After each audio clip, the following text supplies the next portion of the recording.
Poco a poco estamos entrando. Buenas tardes, pastor. Soy Judith. Hola, Judith.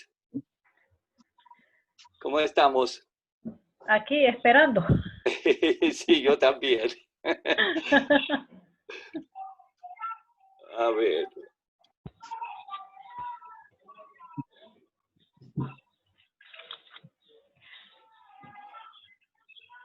Yo solo veo que somos 4 de momento, 5. A ver.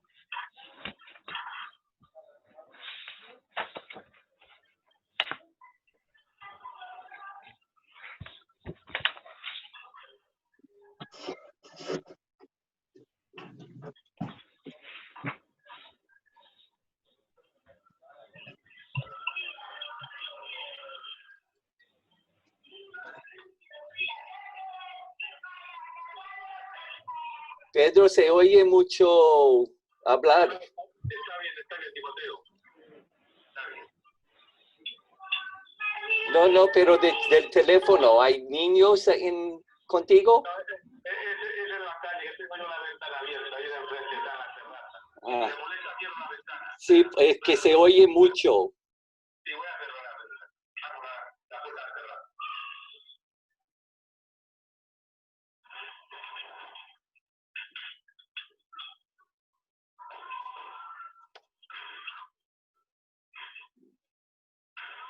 Ya cerrado, Timoteo. Gracias.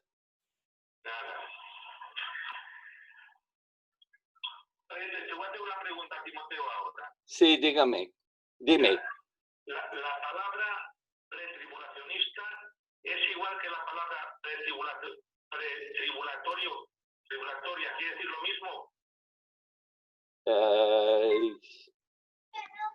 Es que yo la estoy buscando y no encuentro la palabra en el libro de tribulacionista. Encuentro la de pretribulatoria. Bueno, creo que uno es sustantivo y el otro sería adjetivo. Sí, pero bueno, quieren decir más o menos lo mismo, ¿no? Supongo que sí. Sí, vale, sí, porque no encuentro yo otra cosa. La he encontrado en dos textos de la tribulatoria, pero la tribulacionista no. O sea, y me imagino que quiere decir más o menos lo mismo. Sí, bueno, si miras la definición y habla de un rapto Sí, anterior a la tribulación, entonces se refiere a lo mismo. sí, yo creo que hablan de eso antes, sí, sí.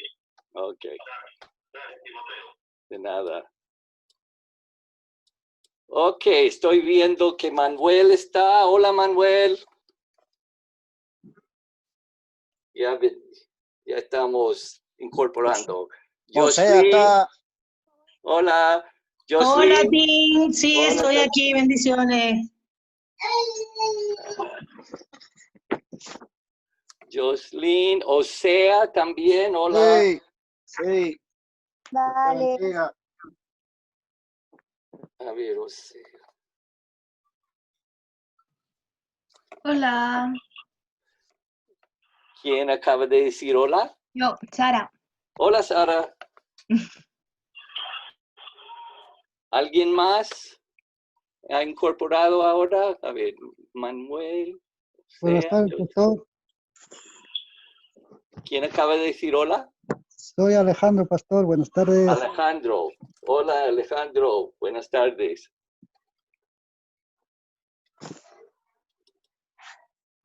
Ok, yo creo que hay suficientes para comenzar. Los demás supongo se irán incorporando o lo verán en diferido. Tengo que avisar a Samuel para que comience a grabar. Ya está grabando. ¿Estás ahí, Sammy? Sí, ya está grabando, ¿vale? Ok, perfecto. Gracias. Bueno, vamos a continuar donde hemos dejado. Estuvimos hablando de rapto. Luego hablamos del anticristo. El último punto que estábamos probando, que estábamos repasando, perdón, eran las obras del anticristo. ¿Ok? Ahora vamos a seguir y hablar de la resurrección o o podríamos decir las resurrecciones. ¿Ok?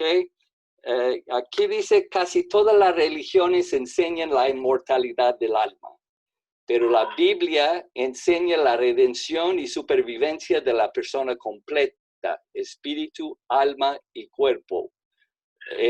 Los antiguos griegos creían en la vida después de la muerte para el alma, pero ya que el cuerpo era la fuente de toda maldad, el desprendimiento del alma del cuerpo era deseado. Una secta cristiana hereje llamada los agnósticos compartió este concepto derivado de la filosofía griega.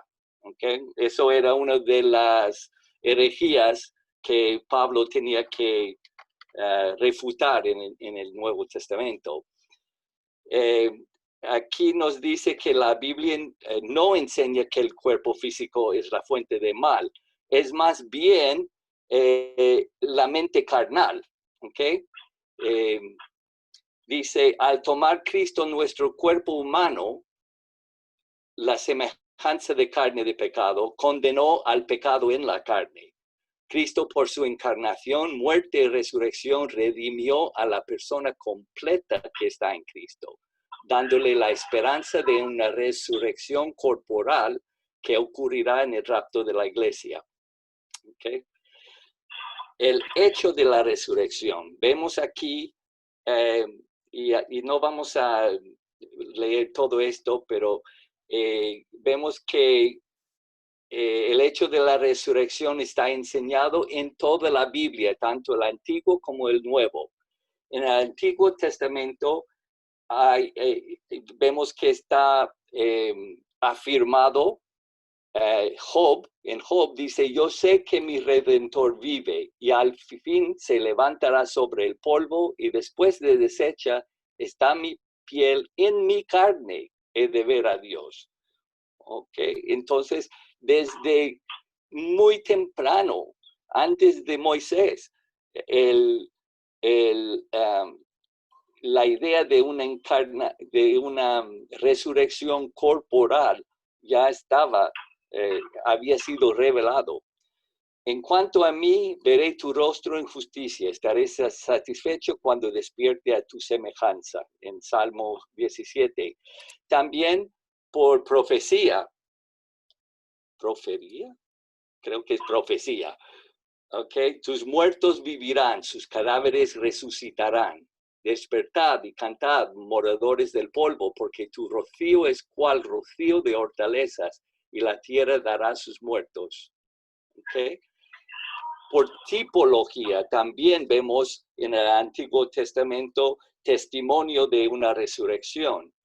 Tenemos los tipos de la liberación de José de la cisterna, que es un tipo de muerte y resurrección.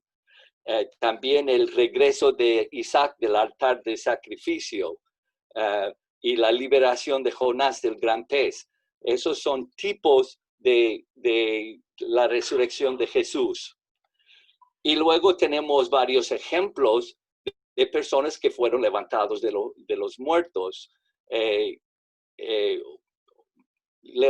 resucitados o sí, resucitados, sí. O sí, eso es lo que quiero decir. Aunque estos son casos de resucitación, más bien que resurrección, porque aquellos fueron resucitados por el poder de Dios. Luego murieron de muerte natural. Esto demuestra la disposición y poder de Dios para vivificar a los cuerpos muertos.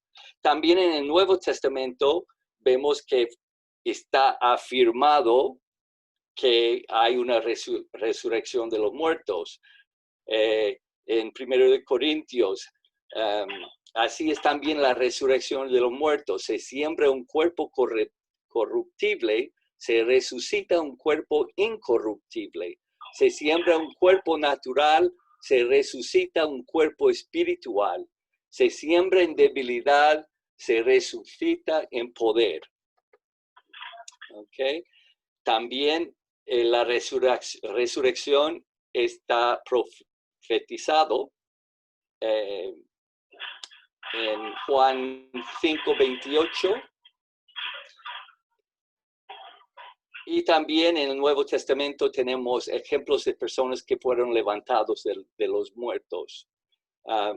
No fueron resurrecciones tales como ocurrirán en la segunda venida y en el juicio final, dado que esas mismas personas luego murieron y van a experimentar la resurrección final, así como otras.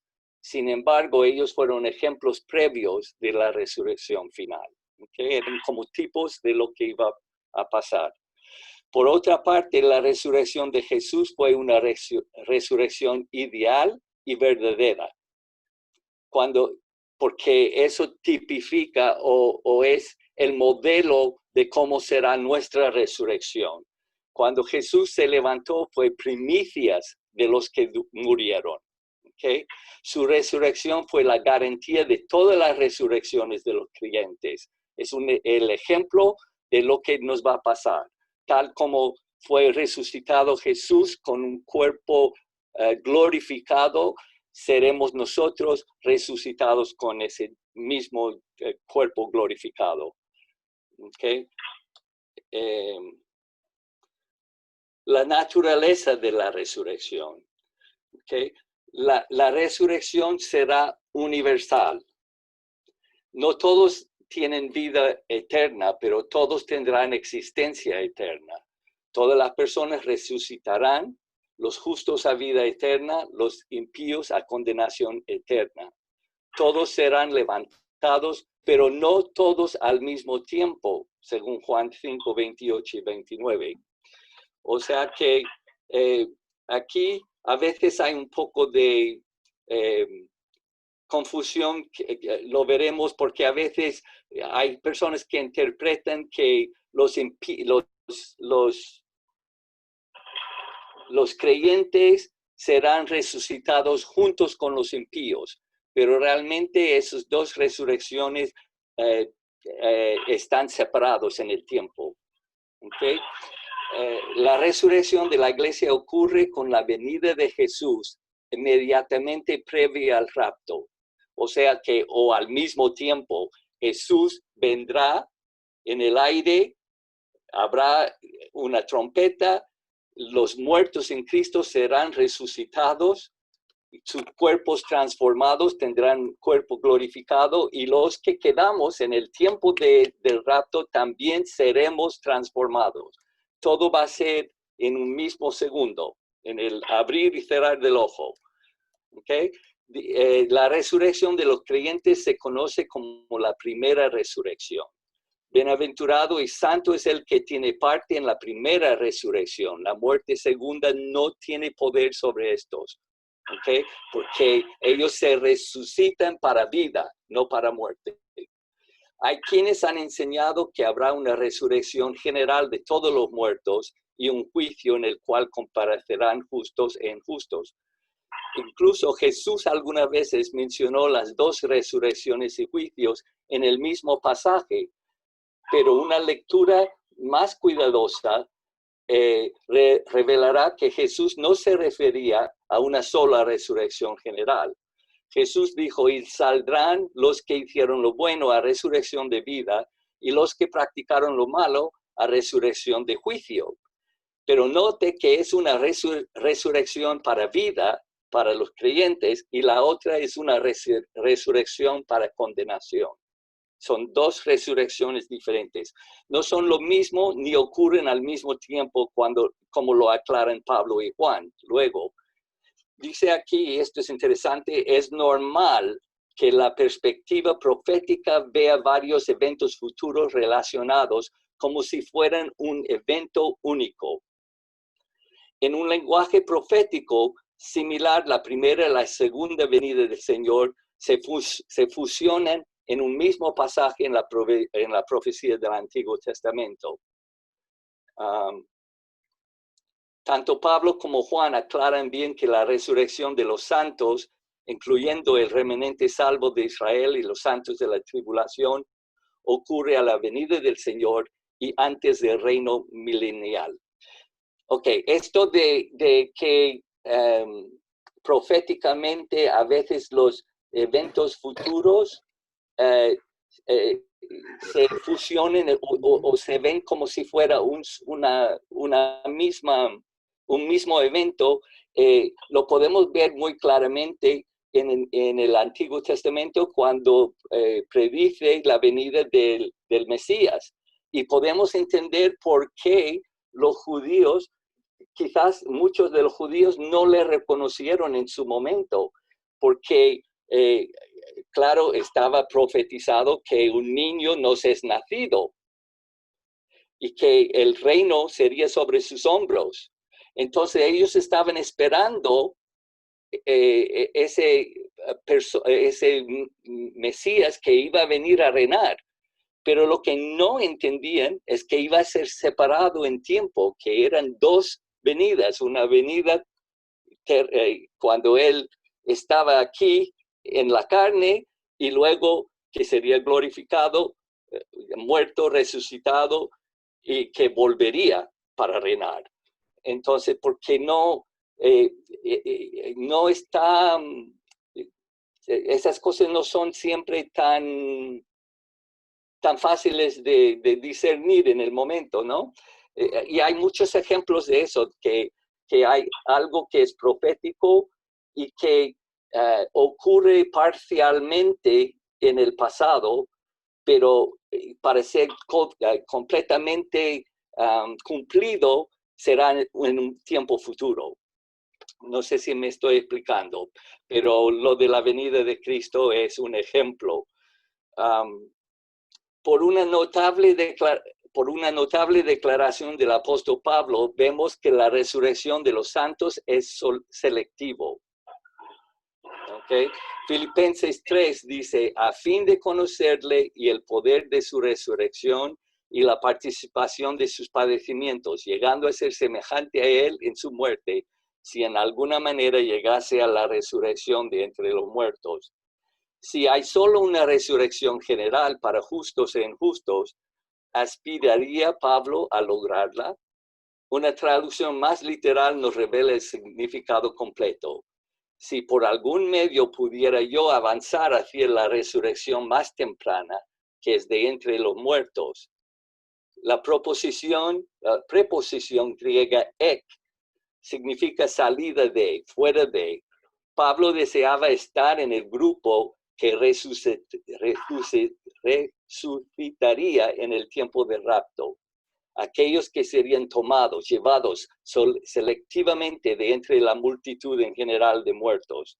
Aquellos que serían levantados en la resurrección más temprana o la primera resurrección. Okay. La palabra griega para resurrección es exanastasis, que aparece solo una vez en el Nuevo Testamento. Significa resurrección fuera de.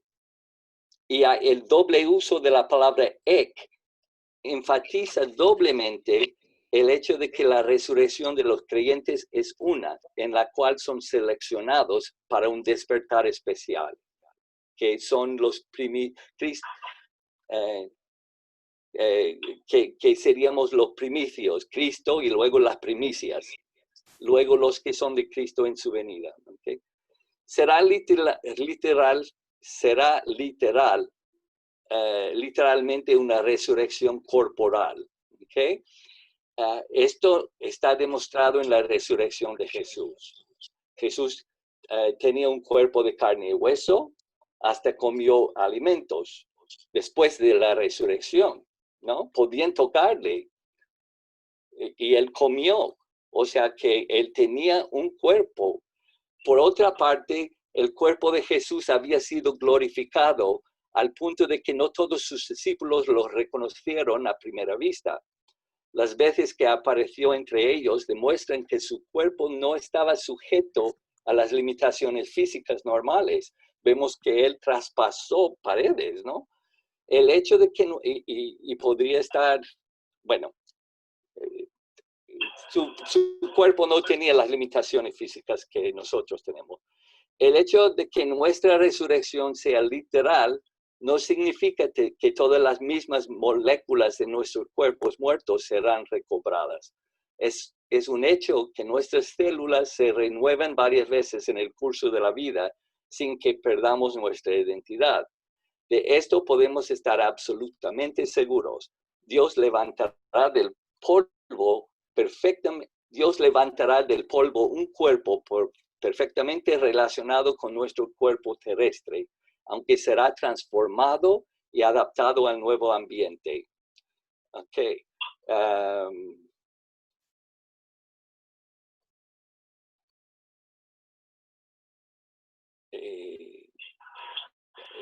Leyendo un poco más para abajo, dice, el cuerpo resucitado no será el cuerpo terrenal meramente vivificado, sino la semejanza del cuerpo terrenal glorificado.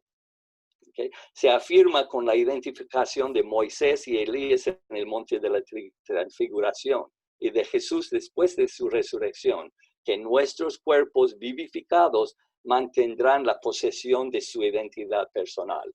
O sea que seremos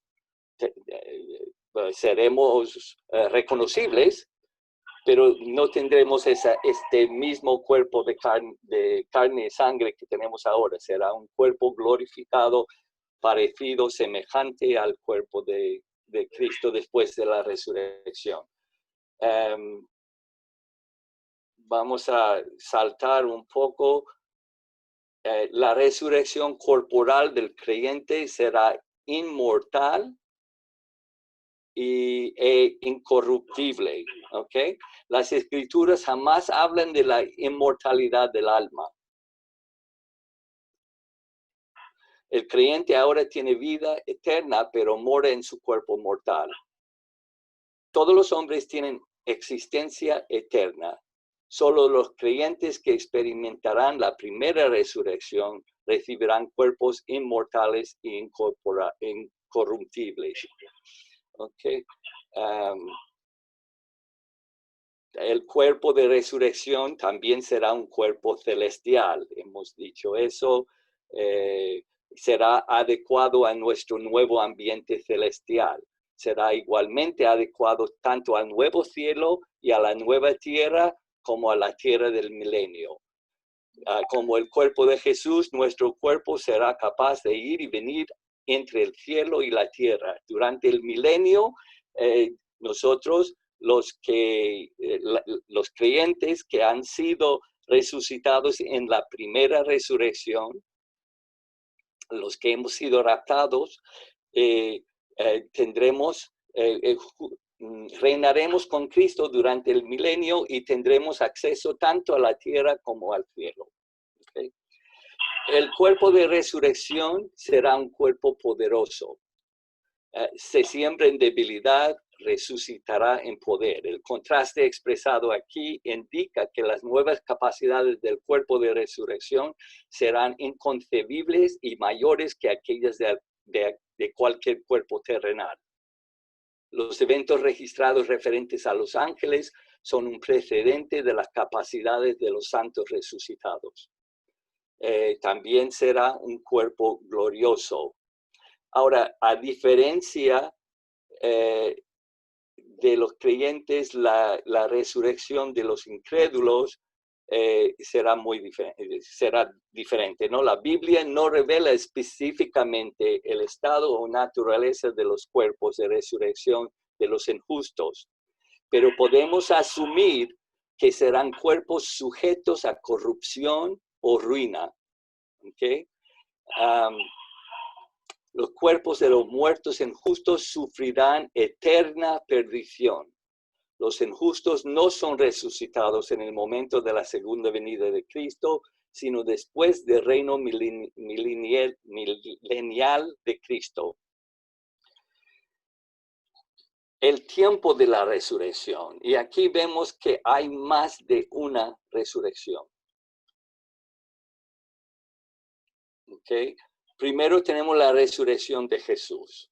Él es la primicia, ¿no? Después, la resurrección de los santos del Antiguo Testamento y la resurrección de los santos de la iglesia en el rapto. Y esas dos cosas, esos dos puntos serán en el rapto. Tanto los santos de la iglesia, desde Cristo en adelante hasta los santos del Antiguo Testamento, todos seremos resucitados y llevados con Cristo en el rapto. ¿Okay? Entonces, esas dos resurrecciones son simultáneos. Después hay una resurrección de los dos testigos de Apocalipsis 11.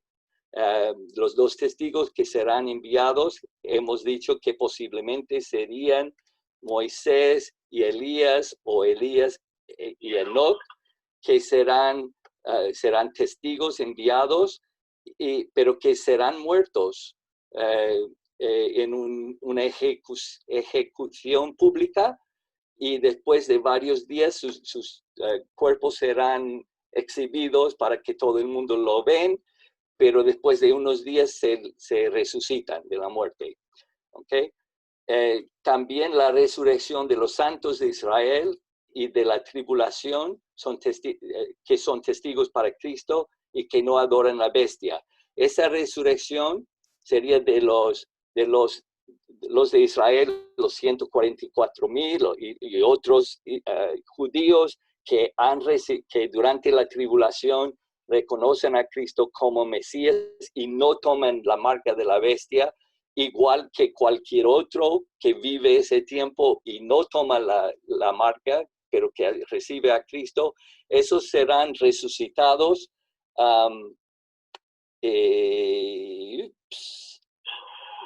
en la segunda venida de Cristo, antes del milenio, porque ellos estarán presentes en el milenio. Hay otra resurrección que sería la resurrección de los injustos, que será después del milenio, y serán resucitados para el juicio del gran trono blanco, donde serán condenados y echados al lago de fuego. Okay. Esto ocurrirá después del reino milenial de Cristo. Ellos serán resucitados para pararse delante del gran trono blanco. Okay. Hablamos un momento del milenio.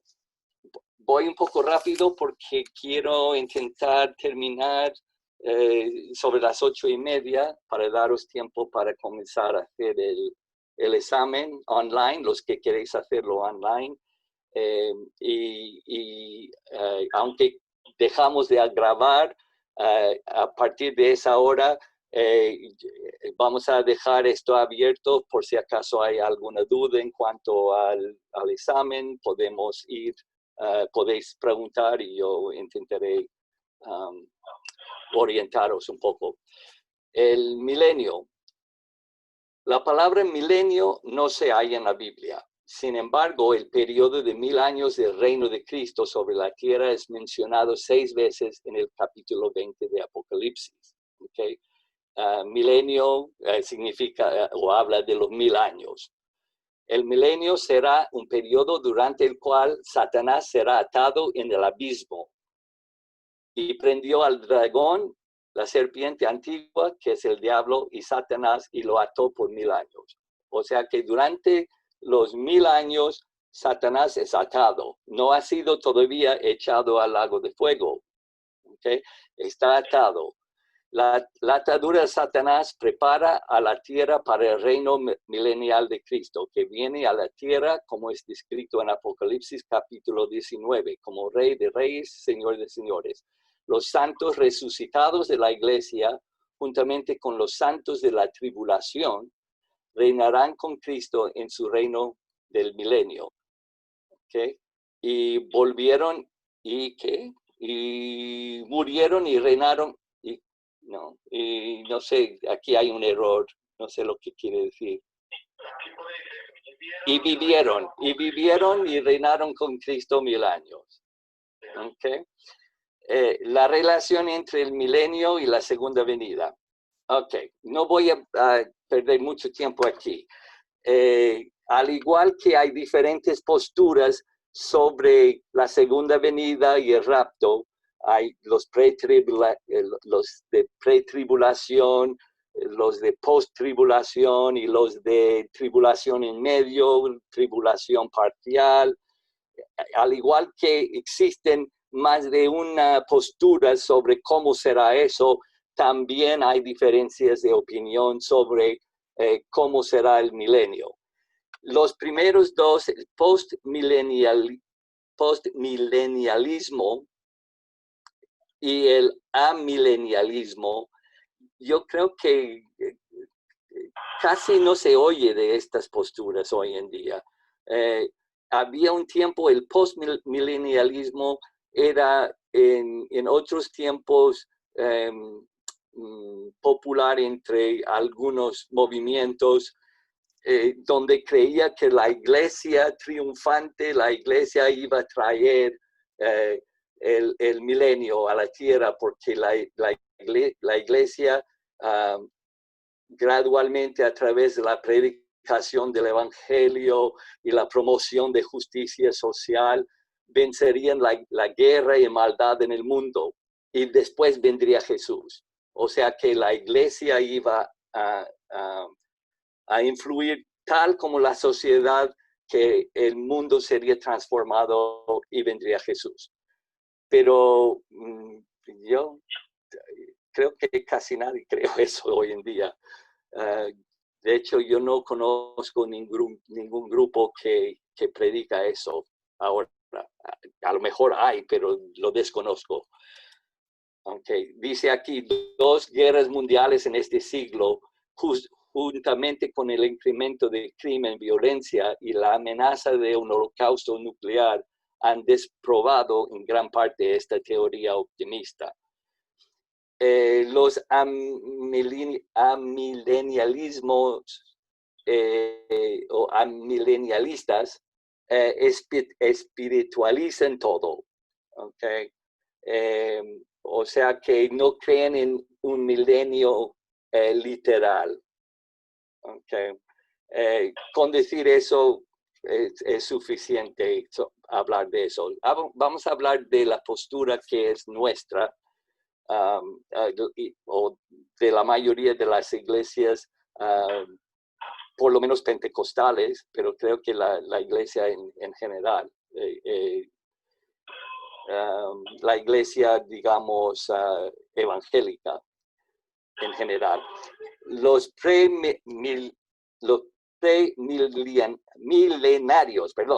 premilenarios interpretan la escritura literalmente, o aún mejor, naturalmente.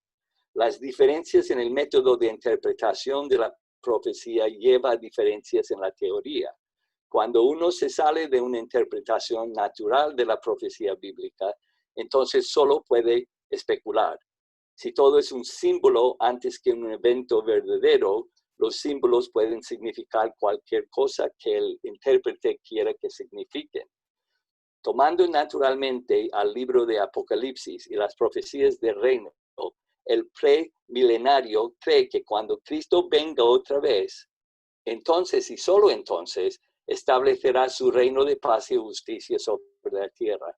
Ellos creen en un reinado literal de Cristo en el trono prometido de David, cuando él, juntamente con los redimidos de la era de la iglesia, reinarán sobre el remanente de Israel reunido y salvado a las naciones gentiles justas. O sea que Pablo dice en Romanos que cuando Cristo venga en su segunda venida, todo Israel, toda la nación va a reconocer que Él es el Mesías prometido, y van a llorar por el rechazo que habían tenido de Él. Entonces, juntamente con, entonces el Mesías va a reinar desde Israel sobre el trono de David, y reinará sobre el remanente de Israel reunido, ya salvado, el remanente y las naciones gentiles justas. El premilenario no confunde a Israel con la iglesia, ni la era de la iglesia con la era del milenio. Para ellos, el orden de eventos proféticos futuros es más o menos el rapto, la tribulación, la venida final de Cristo como Rey, el reino del milenio de Cristo sobre la tierra y el estado eterno de un nuevo cielo y una tierra nueva. ¿Okay? ¿Cómo será la relación del milenio con Israel? Bueno, como hemos visto, entre la familia milenial de naciones, la nación de Israel ocupará un lugar central. Dice, cuando el Altísimo hizo heredar a las naciones, cuando hizo dividir a los hijos de los hombres, estableció los límites de los pueblos según el número de los hijos de Israel, porque la porción de Jehová es su pueblo. Jacob, la heredad que le tocó, le halló, lo trajo alrededor, lo instruyó, lo guardó como a la niña de su ojo.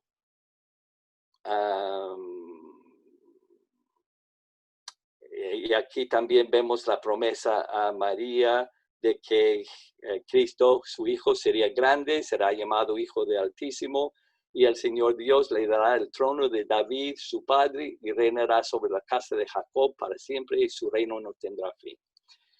Okay. Es verdad que la iglesia ha entrado en las bendiciones espirituales dadas primeramente a Israel.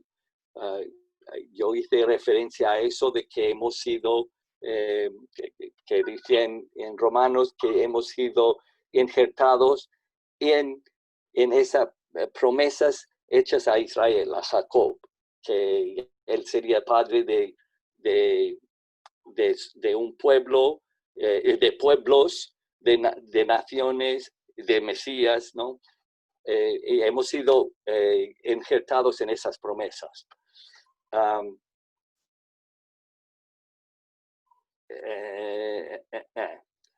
Pero ese hecho no cambia el propósito de Dios para la nación de Israel.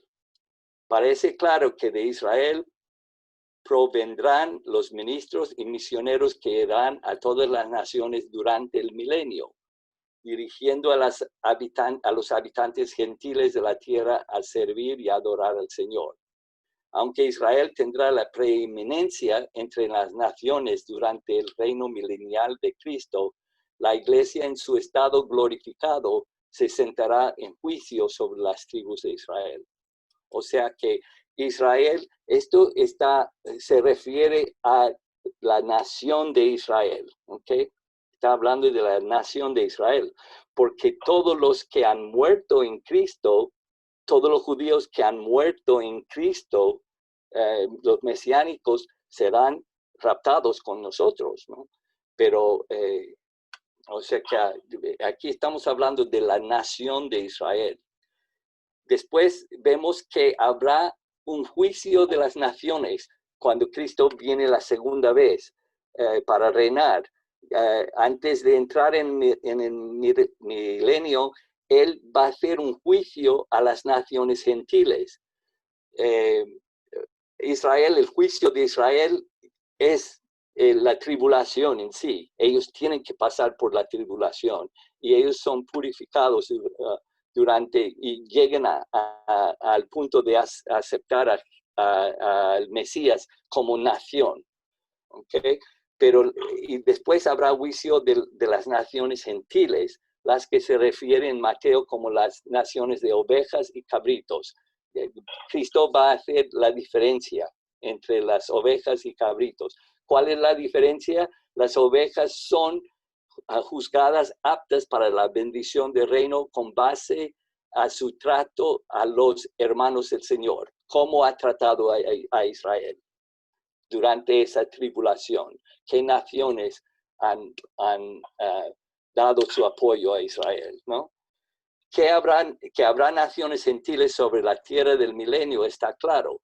Estas personas son los que pasan por la tribulación y que no han tomado la marca, que sobreviven y no han tomado la marca.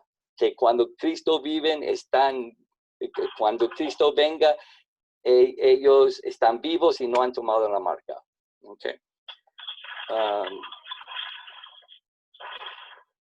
Fue revelado a Daniel en una visión que Cristo tendría dominio sobre un reino que incluiría a todas las naciones.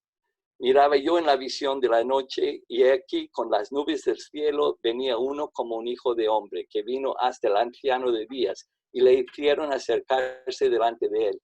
Y le fue dado dominio, gloria y reino, para que todos los pueblos, naciones y lenguas le sirvieran. Su dominio es dominio eterno, que nunca pasará. ¿Okay? Entonces Jesús no solamente va a reinar sobre el trono de David en Israel, pero sobre todas las naciones que permanecen después de la segunda venida. Okay. Ahora, lo que pasa con la iglesia durante el milenio es diferente. La iglesia, hablando de todos los que han creído en Cristo y han sido raptados, ¿no? Y los santos de la tribulación que han sido resucitados. ¿Okay? La iglesia tendrá una relación diferente con el reino de la nación restaurada de Israel, así también como con las naciones gentiles. Estos últimos serán pueblos terrenales, y aunque vivirán bajo las condiciones ideales de una tierra librada de la maldición, tendrán cuerpos mortales y seguirán con ocupaciones terrenales normales. ¿Okay? Esos son los que sobreviven la tribulación y que no han tomado la marca. ¿Okay? Habrá paz, habrá justicia y santidad universal a causa del reino soberano de Cristo, pero no habrá absoluta perfección en los habitantes terrenales. Por otro lado, la iglesia y todos los santos que han tenido parte en la primera resurrección gobernarán y reinarán con Cristo. No serán confinados a la tierra porque tendrán cuerpos glorificados y tendrán acceso al cielo y a la tierra. Jesús dijo a sus discípulos, en la casa de mi Padre muchas moradas hay. Voy pues a preparar lugar para vosotros. Si me fuere y os prepararé lugar, vendré otra vez y os tomaré a mí mismo. Pablo habló de su esperanza de un lugar mejor que esta tierra, teniendo deseo de partir y estar con Cristo, lo cual es muchísimo mejor. El creyente aún ahora está sentado con Cristo en lugares celestiales. Por lo tanto, en nuestro estado resucitado ocuparemos siempre lugares celestiales, aún mientras estemos compartiendo el gobierno sobre la tierra con Cristo. La idea de que la iglesia esté en el cielo tocando el arpa durante toda la eternidad no es bíblico, ¿vale? Porque dice que durante el milenio estaremos compartiendo el gobierno sobre la tierra con Cristo. Vamos a estar ocupados. ¿Okay? Es sugerido por tres cosas que los santos de la iglesia serán equipados para ambientes tanto celestiales como terrenales. Primero, los santos en el estado resucitado serán como los ángeles. Y los ángeles a menudo ministraban a los hombres en la tierra. Segundo, Jesús, después de su resurrección, se apareció a sus seguidores sobre la tierra durante 40 días. Tercero, en la muerte de Jesús, muchos santos se levantaron de sus tumbas y se aparecieron a muchas personas. O sea que tenemos ejemplos de cómo uno con cuerpo celestial puede estar en el cielo y sobre la tierra. Vive condiciones sobre la tierra milenial. Ok, rápidamente, esto nos da un pequeño cuadro de cómo será la vida durante el milenio. El reino de Cristo estará caracterizado por la justicia y rectitud universal. Toda la tierra estará bajo la disciplina justa del Rey Jesús, y todos aquellos que desobedezcan serán disciplinados. Habrá paz entre todas las naciones durante el gobierno milenial de Cristo. Habrá alegría y gozo en su reino. En el reino de Cristo, la gente de la nación de Israel gozará salud y longevidad. En la tierra milenial habrá gran prosperidad, material. Bajo el reino de Cristo, la tierra será librada de la maldición. Eliminada la maldición, los animales salvajes perderán su ferocidad. Sin embargo, al final de los 1000 años, Satanás, que ha sido atado durante todo este tiempo, será librado de sus ataduras y será permitido tentar a las naciones, ¿okay? Y habrá rebelión, que Cristo pondrá fin a esa rebelión, y ese evento será seguido por los juicios. ¿Okay? Todo hombre comparecerá ante el tribunal de juicio de Dios a fin que su justicia sea vindicada. ¿Okay? Condenados ya son los que no reciben a Cristo, ya están condenados, pero serán sentenciados en el juicio. ¿Okay? Está establecido para los hombres que mueren una sola vez y después de esto el juicio. El salmista declaró: justicia y juicio son el cimiento de tu trono. La santidad y justicia de Dios requieren que todo pecado sea castigado y que todo justo sea levantado. Lejos de ti el hacer tal, que hagas morir al justo con el impío, y que sea el justo tratado como el impío. Nunca tal hagas. El juez de toda la tierra no ha de hacer lo que es justo. La conciencia del hombre testifica del hecho que todo bien y mal es conocido por Dios y registrado en su registro indeleble. Estos mostrando la obra de la ley escrita en sus corazones, dando testimonio su conciencia y acusándoles o defendiéndoles sus razonamientos. En el día en que Dios juzgará por Jesucristo los secretos de los hombres conforme a mi evangelio. Romanos 2. Todo hombre ha pecado, por lo tanto todos merecen condenación. La imagen más clara de las demandas de la santidad y justicia de Dios es vista en la cruz. Dios también es un Dios de amor, pero a fin que fuera otorgada su misericordia sobre los pecadores, sus pecados deberían ser puestos sobre su Hijo Redentor. Y allí sobre la cruz el ser juzgados y castigados. El infinito Salvador llevó la culpa de los pecadores a fin que los creyentes identificados con Jesús pudieran ser librados de la condenación. Okay. Aquí nos dice que hay un error, una idea errónea, y eso es que habrá un día general de juicio en el que todo ser justo o injusto será juzgado. La Biblia habla de un número de juicios. La Biblia, Scofield en las notas al pie para Apocalipsis 20, enumera 7 juicios separados. ¿Okay? El juicio del creyente, el juicio de las naciones, el juicio de la nación de Israel, el juicio de los muertos inicuos, el juicio de Satanás y los ángeles caídos. El juicio de los creyentes. El juicio de los creyentes tiene 3 aspectos, ¿vale? Su primer juicio tomó lugar en la cruz. ¿Okay? En la realidad, la cruz es el juicio de todo pecado y de todo pecador, incluyendo a Satanás. En la cruz, el creyente se declara culpable, confiesa su pecado y se identifica con Jesús, su sustituto y salvador. Habiendo sido juzgados en la cruz, los fieles no comparecerán juicio relativo a su salvación, solamente en lo relativo a sus recompensas por servicio.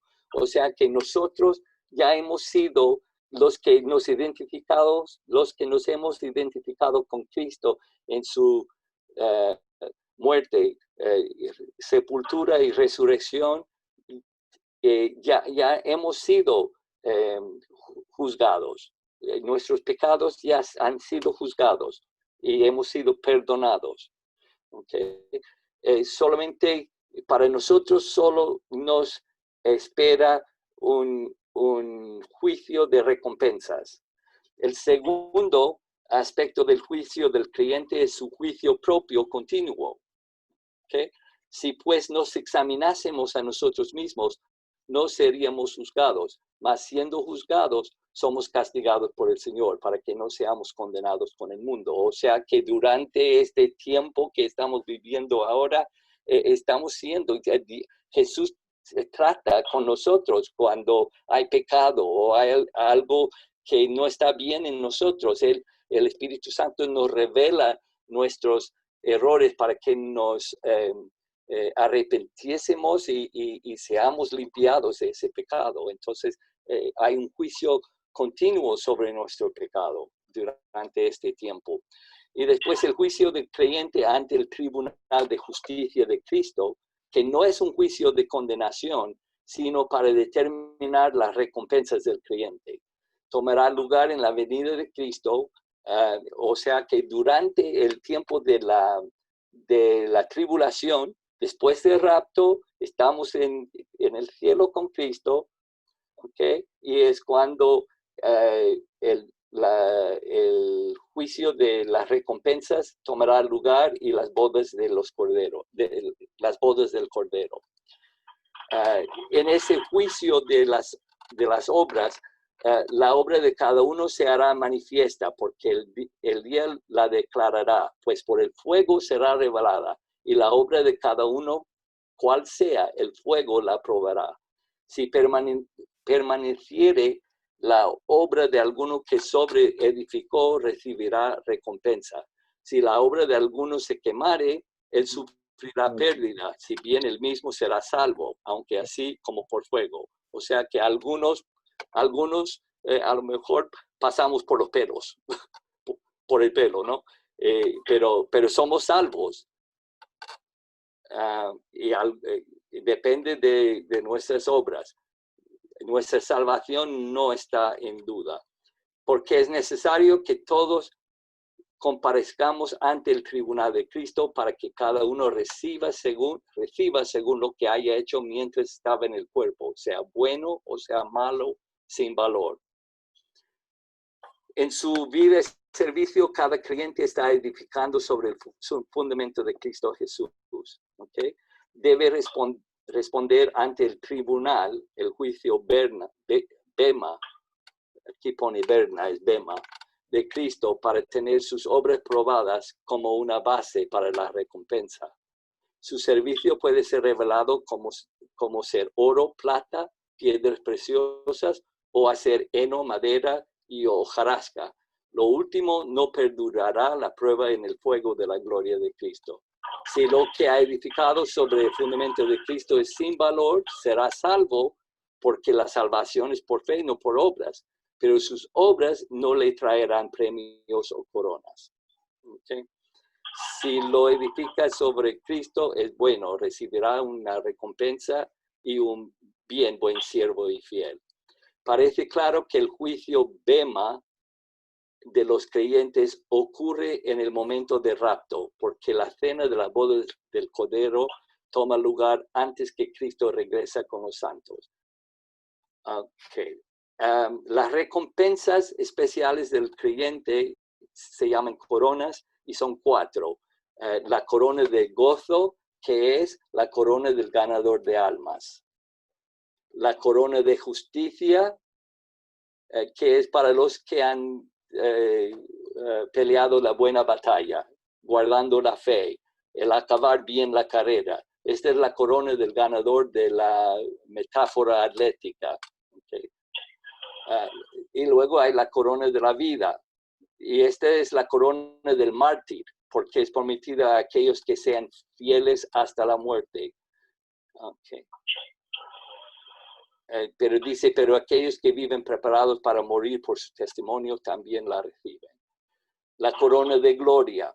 Y esta es, la palabra griega para corona es Stefanos, la cual es la corona entregada en los fuegos. Estaba hecha de olivo y laurel y se corrompía pronto. La corona de gloria que el Señor entregará a sus pastores súbditos sobrevivirá todas las edades. O sea que esta es la corona para pastores y ancianos. que esos son las coronas. El juicio de las naciones gentiles, hemos dicho que Jesús va a separar las naciones como un pastor separa las ovejas de los cabritos.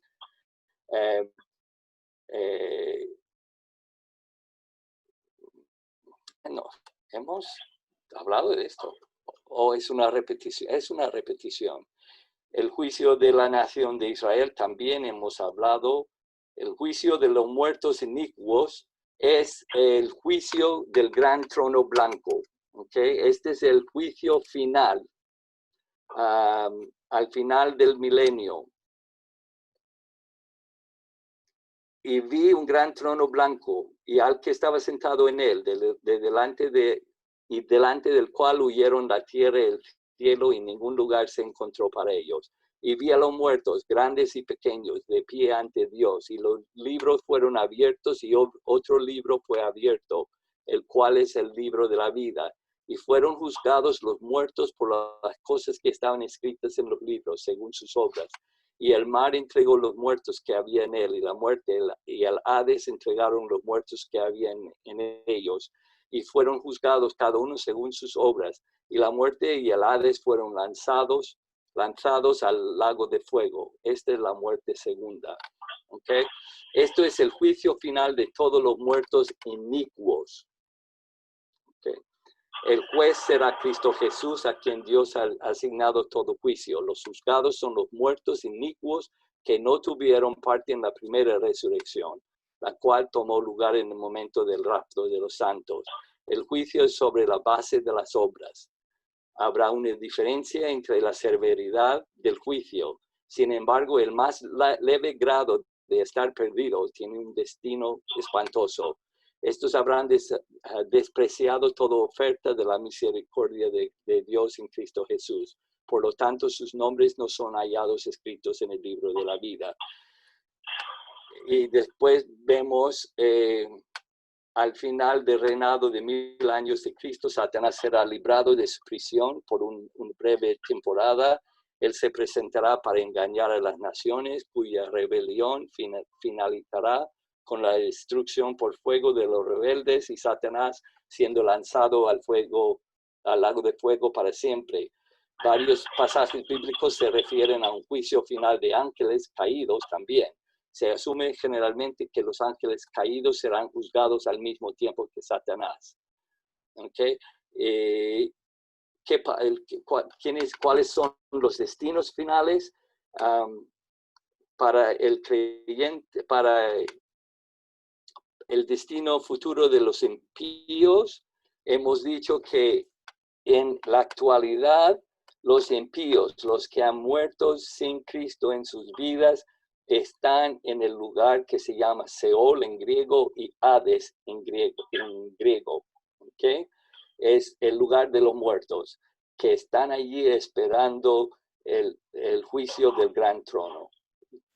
¿Okay? El gran trono blanco.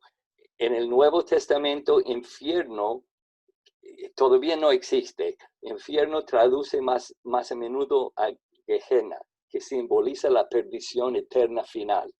Gehenna era el lugar donde se echaban los desechos en el valle de Hinnom, donde ardían fuegos interminablemente. ¿Okay? Entonces, de momento, los impíos están en el Hades. Después del juicio del gran trono blanco, serán echados al infierno o el lago de fuego. Después del milenio, todos los muertos inicuos son resucitados, y luego del juicio del gran trono blanco son lanzados al lago de fuego. La condición final de los inicuos, ¿cómo será esa vida de ellos? ¿Por qué siguen viviendo? Es una separación eterna de Dios, oscuridad exterior, fuego eterno o inextinguible, desprecio eterno. Uno se desprecia a sí mismo porque no ha tomado las decisiones correctas en la vida.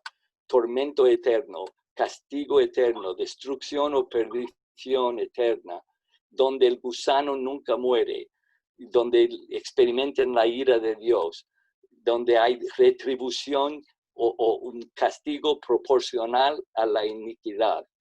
¿Okay? Y es la segunda muerte, la muerte eterna. Ahora, hay algunos que creen que esa condición de muerte eterna no es de acorde con el corazón misericordioso de Dios. Pero se olviden que Jesús también es un Dios, que Dios también es un Dios de justicia y de juicio. Y algunos han ofrecido teorías que niegan que el castigo de los inicuos sean eterno. El aniquilacionismo dice que en un final, después de que han pasado la era del milenio en perdición, y después de eso comparten el destino de Satanás, que comparten el tiempo con Satanás, pero con el tiempo desaparecen, son aniquilados, ¿no? Dejan de existir completamente.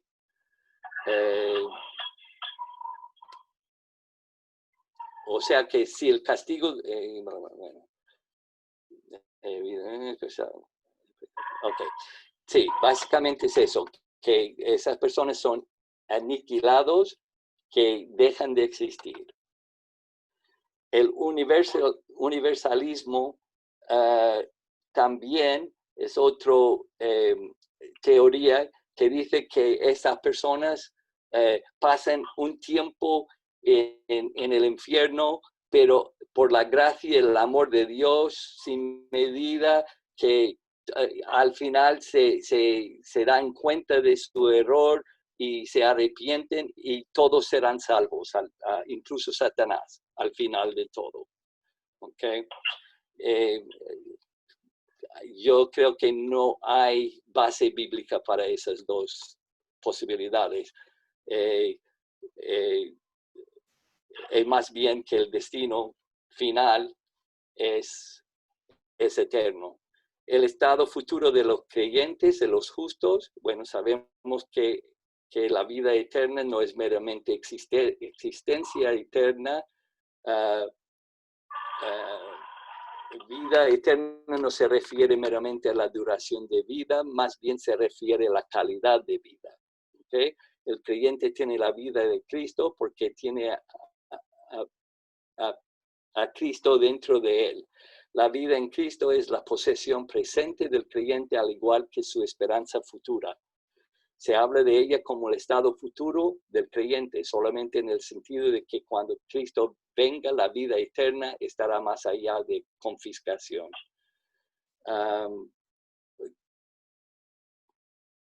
Sea en el paraíso, reinando con Cristo en su reino milenial, o habitando la nueva Jerusalén, el creyente morará en la presencia de Jesús en la casa de su Padre. La vida en la casa del Padre está asegurada por la promesa de Cristo de preparar un lugar para nosotros allí. ¿Okay? ¿Y cómo será el cielo entonces? ¿Qué clase de lugar ha preparado Jesús? El cielo es el lugar donde está Jesús nuestro Salvador. Es un lugar amplio, muchas moradas hay, es un lugar mejor. El cielo es un lugar ideal. Se nos enseña a orar, hágase tu voluntad como en el cielo, así también en la tierra, un lugar donde siempre se hará la voluntad del Señor. El cielo es un lugar de herencia, lo recibiremos como herencia, como coheredero de Cristo. El cielo es un lugar de recompensa, es un lugar de adoración, un lugar de belleza, esplendor y gloria, un lugar de gozo, y es un lugar de identidad personal. Y aquí dice, después de la muerte, el hombre rico y Lázaro retuvieron su identidad personal. Moisés y Elías aún eran identificables cuando se le aparecieron a Jesús en el monte de la transfiguración. Después de la resurrección, Jesús fue reconocido por sus seguidores. Nuestros nombres están escritos en el libro de la vida y nombres significan identidad y personalidad. El hecho que los creyentes tendrán sus cuerpos resucitados en el cielo demuestra que la obra redentora de Dios se extiende a la persona completa. No perderemos nuestra identidad personal en el cielo. Por lo contrario, nuestras personalidades serán elevadas al nivel más alto del ser personal. Lo mejor de las relaciones terrenales en el cuerpo de Cristo perdurarán en la vida celestial. Okay. Bueno, con esto terminamos. Hemos sido muy rápido. El estudio de los últimos tiempos. En el libro que estáis leyendo o vais a leer, el plan profético de Dios, ves la revelación hecha a Daniel sobre los últimos tiempos y habla de las 70 semanas, 69 semanas desde la declaración de que los judíos pueden volver de su cautividad babilónico a la venida del Mesías, ¿no? Y vamos a mirar, no sé, Samuel, ¿estás? Presente. Samuel. Aquí estoy. Ok, ¿puedes poner el... Sí, voy a compartir en el grupo, ¿vale? El PDF, ¿vale?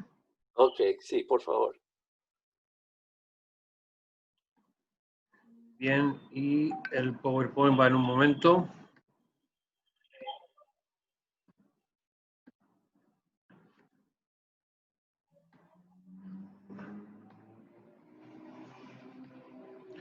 Bien, ahí está. ¿Podéis verlo? Yo no lo veo. ¿El grupo lo ve? Sí, en el grupo de WhatsApp sí. No, estoy compartiendo la pantalla ahora. No veo. No, no se ve. Ah, pues igual, Tim, creo que tienes que dejar de compartir la pantalla para que puedas, Samu. Espera, voy. Voy. O bueno, ¿quién está moviendo el ratón? Yo. Ah, pues entonces le tienes que dar a la hoja de al lado. Voy. Ahí está. Ahora sí. No, has dejado de compartir. Ahora no se ve nada. What happens? Ya verás cómo ahora sí. Ahora sí. Ok. Sí. Ahora sí. Sí. Ok. Vemos aquí que 70 semanas. ¿Cómo paso a la próxima? Yo paso. Ok. 70 semanas están determinadas sobre tu pueblo y sobre tu santa ciudad. Y eso es según Daniel. ¿Dónde está? Está aquí la cita, Daniel 9:25. ¿Ok? Ahora, 69 de las 70 semanas proféticas de Daniel los vemos aquí, que son el total de...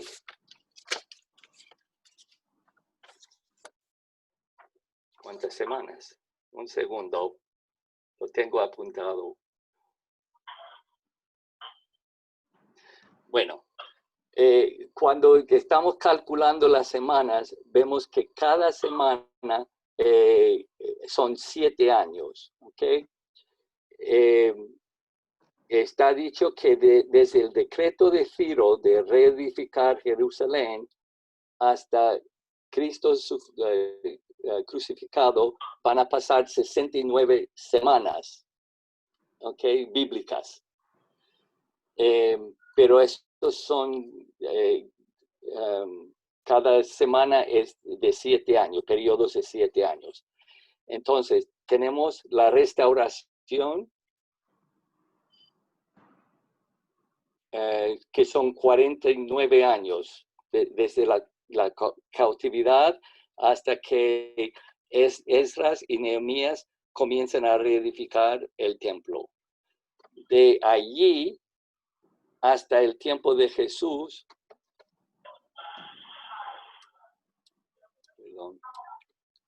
pasan 434 años de silencio, o sea que son 434 años hasta que se quitará la vida de Mesías, más no por sí. ¿Okay? Entonces estamos viendo cómo está calculado las 69 semanas. No sé, ¿puedes pasar al próximo? Ok, 69 semanas, son 7 más 72 semanas. Bueno, cuando está calculado, yo no soy un matemático, pero cuando está calculado esos 69 años que son desde la construcción del templo hasta la muerte de Cristo, está calculado como 483 años. ¿Okay? Sí. Disculpa, solo un apunte, ¿vale? El objeto de este cálculo es averiguar dónde está la semana que falta, porque David dice que son 70, pero viendo la cronología que hemos visto, viendo los periodos que habéis visto, resulta que hay 69 y falta una. Sí, pero la una que falta es la tribulación. Los 7 años de la tribulación. Acabas de abrir el regalo antes de... Ah, vale, perdón. Ok, entonces, falta un año. Hay 69 aquí, desde la salida de la orden hasta el Mesías príncipe. ¿Seguimos? Ya. Ok. El primer día de Nisan, de Artajerjes, él gobernó desde... Timoteo, no se escucha, o sea, no te escucho. ¿No me escuchas? Soy Osea, no te estoy escuchando. Ok. ¿Estás viendo? ¿Alguien más no escucha? ¿Alguien más no está escuchando a Timoteo? Le escuchamos bien. Pues Sí, entonces, yo también. O sea, querido, el problema es tuyo. Lo siento. No, si todo el mundo escucha, algo pasa con tu audio. ¿Me escuchas a mí?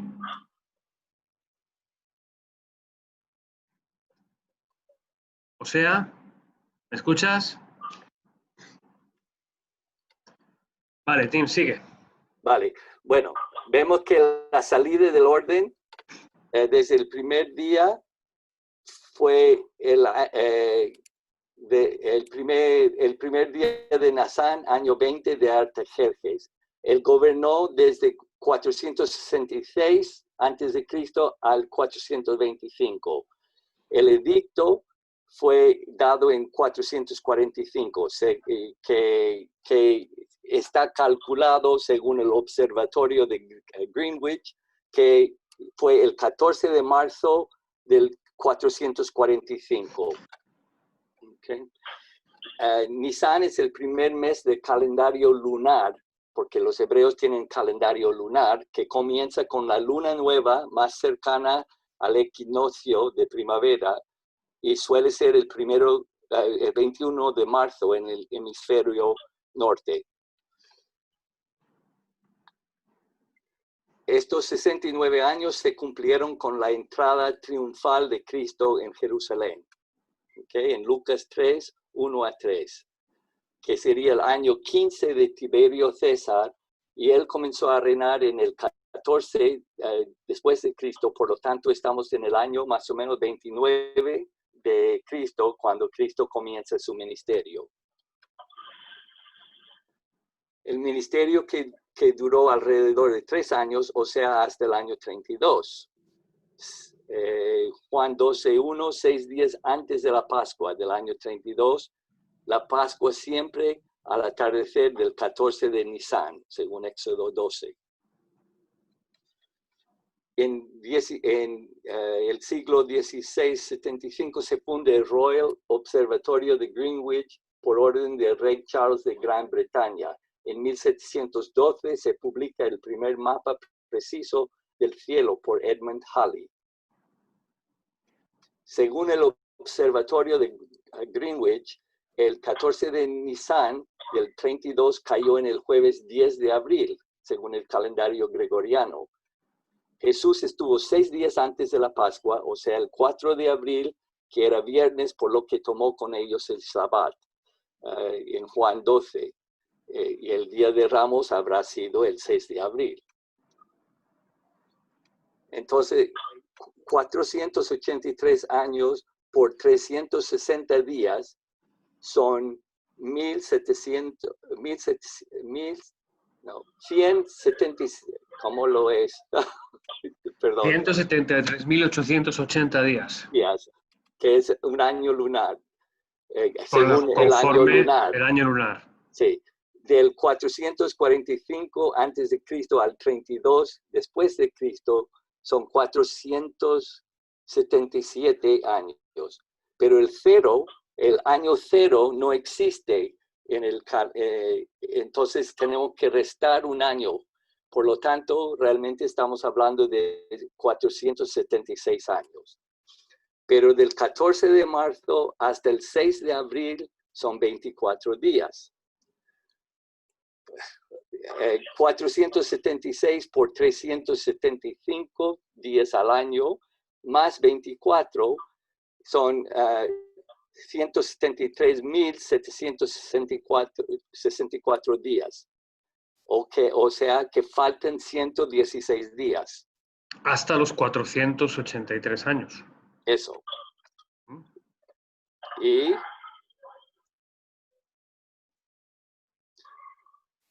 también tenemos que tomar en consideración los años bisiestos. O sea, tenemos 476 años dividido por 4, que son 119 días. Por cada 128 años se anula un año bisiesto. Por lo tanto, tenemos 466 dividido por 128, que son 3. Y aquí tenemos los 116 días que faltaban y llegamos exactamente a los 163.880 días. O sea que desde el 14 de marzo del 445 a.C.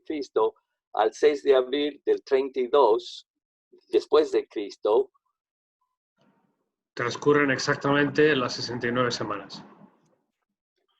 Perfecto. Entonces, pero tenemos 69 días, 69 semanas. Y falta una semana aún, ¿no? Falta la última semana, el último periodo de 7 años. Que es allí hay parte de profecía cumplido y ahora estamos esperando la última semana, la 120ª semana, que sí, son los 7 años de la tribulación. Timoteo, sí. Yo no escucho. Pero, o sea, por favor, escúchame. No sé qué pasa. O sea, escúchame, ¿me escuchas a mí? O sea, tiene un problema con su audio. Con el oír. Ok. El punto con este cálculo es la precisión y la exactitud de la palabra profética que Dios le dio a Daniel. Ver la forma en la que coinciden las fechas de forma tan exacta en un periodo tan larguísimo de tiempo es sencillamente extraordinario. Exactamente. O sea que podemos, es otra prueba de que las profecías son fiables, ¿no? Porque esta profecía se ha cumplido. Y si ha cumplido las 69 semanas, tal como fueron descritas, también sabemos que la última semana será cumplida. Bueno, queridos, vamos a terminar la clase aquí, pero podéis seguir, vamos a terminar la grabación, podéis seguir conectados y comenzar a hacer, los que vais a hacer el examen online, podéis conectar con el examen y vamos a seguir conectados por si acaso tenéis alguna